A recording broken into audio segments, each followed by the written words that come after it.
Hello, my fellow caregivers. I trust that your day was good today. And even if it was not good, just consider that you're not alone. We really understand you. I can put myself in your shoe, that you've been running up and down, you've been trying to see how you make ends meet. It may not be easy. And it could be even you're taking care of somebody who cannot be able to even to say thank you. They're not in a position to speak. But I want to say today to you that yes, it is possible that the caregiving role that we are doing, it might be thankless, but there is one who sees. Our God in heaven sees, and He knows that the task that we are doing is so noble that only you can do it.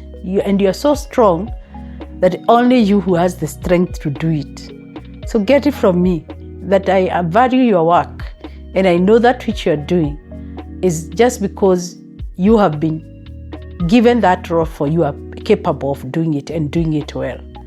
So thank you so much. Today, I'm going to just speak about that not every shelter is safe. That is my message for you, that not every shelter is safe. I know we are going through moments of desperation, and sometimes you feel you're pushed to the point of you want somebody to fix the problem you have the soonest possible.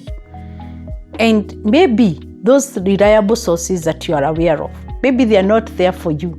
Maybe even they are not accessible. You feel that you are constrained. People are speaking of going to a counselor, and you know that a counselor will require money. You require to pay. In Kenya, we are paying 3,000 per session. And so you feel, do I have this money to go and sit down and be talked to by a counselor? Do I have that money? Do I even have the time? And even if I go to see them, are they going to offer a solution? So sometimes it's because of the desperation that we are in, that we find ourselves seeking help from shelters that are not safe. To me, I'm calling them leaking roofs, where you take a shelter, but in the process you feel all the rains is still falling on you. Why? Because the roofs are leaking.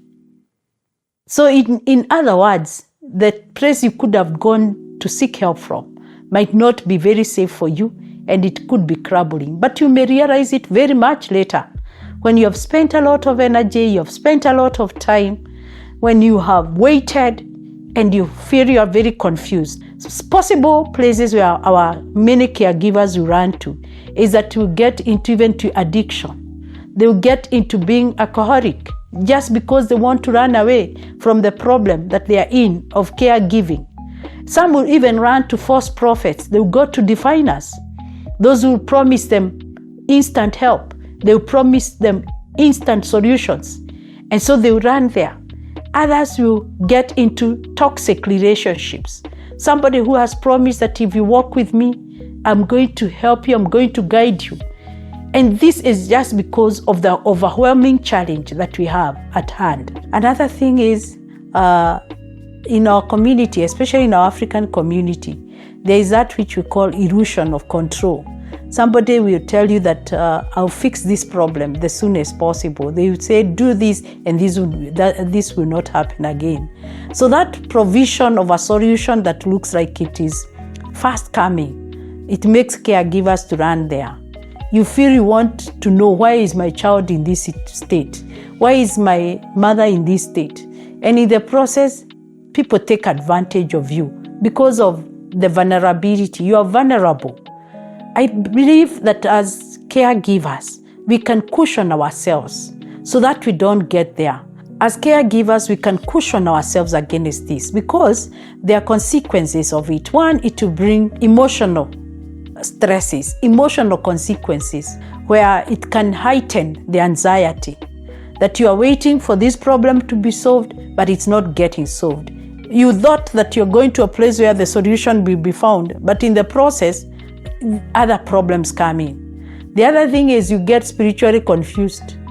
Many of those who run to shelters which are not safe, for instance, I've mentioned when you go to diviners, when you go to those people who will tell you it's demons that are disturbing your child, in the process you get confused.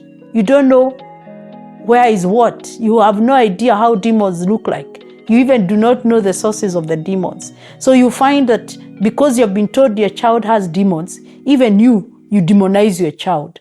There is a confusion. You find the entire family is confused on how to handle the matter.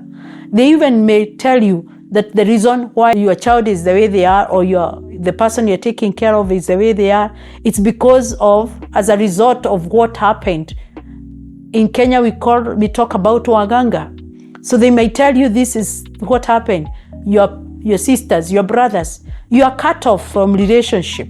So it has social consequences. Many people find themselves creating enmity within their families, with their relatives, just because they went to seek shelter from places that are not safe. And this is what I'm calling licking roofs, because in the event you find no solution, the world will crumble on you, and you're going to feel so hurt, and you're going to be so disoriented. Another thing that happens is there is what we call financial draining. Some people go to places where they think their problems will be solved, and they end up getting to use a lot of money, excess money for that matter, just because you're looking for a way to solve your problem. And today I want to urge us, even as much as caregiving role is overwhelming, let's know which are the safe places to go to. Which are the safe places we should seek shelter from, even if the storm is too heavy. Don't just go to any place. I heard just as caregivers, however difficult it might be becoming, don't go to carry more baggages from other people. You already have enough. I know we have what you're calling superstitions from our cultures, where people try to tell you it's because you never did this, you never did the other, you never did the other. And you spend so much of your energy trying to look for solution. You're told you never paid the dowry. And you go one time, you go another time, simply because you're still trying to fix the problem. And today I urge us as caregivers, let us have a space where we can talk about our issues. Let us have space where we can talk of the challenges we are going through. And you'll be surprised that maybe that solution that you're looking for is just in your neighborhood. That counselor who may even offer to just give you free counseling is just within your reach. So I pray that you may come to the place of acknowledging that you don't need to seek help from other people that are not safe for you. You can go to the medics, visit a doctor, and tell them what you're going through. And most likely, they will help you solve the problem. They are likely to give you a solution. So you need to have more awareness of the challenge you are in and know whom else can you seek help from. In the time we are in the digital era. You can seek to gather more information from internet and find out what is the reason why you're in what you're in. And this might be of better help than going to talk to people, even who may have not ever gone to school, just because they are called diviners. So call yourself for a meeting and ask yourself, why should I seek help from these people? Go to your spiritual anchors. Ask them what you should do. Ask them to encourage you. Ask them to come and visit your family and pray with you. We have God who is the author and the finisher of our faith. Don't create enmity with them. Don't cause confusion. So it's my prayer that you may look back and say, here I am. I'm in this challenge, but I don't have to seek help from people who may not have a solution. It's unfortunate that you end up getting more hurt just because you've gone to seek help from people who even have no knowledge. You create social challenges, social distancing. People keep off from you just because they imagine that they are the cause of what you're going through, as per what you've been told by the diviners.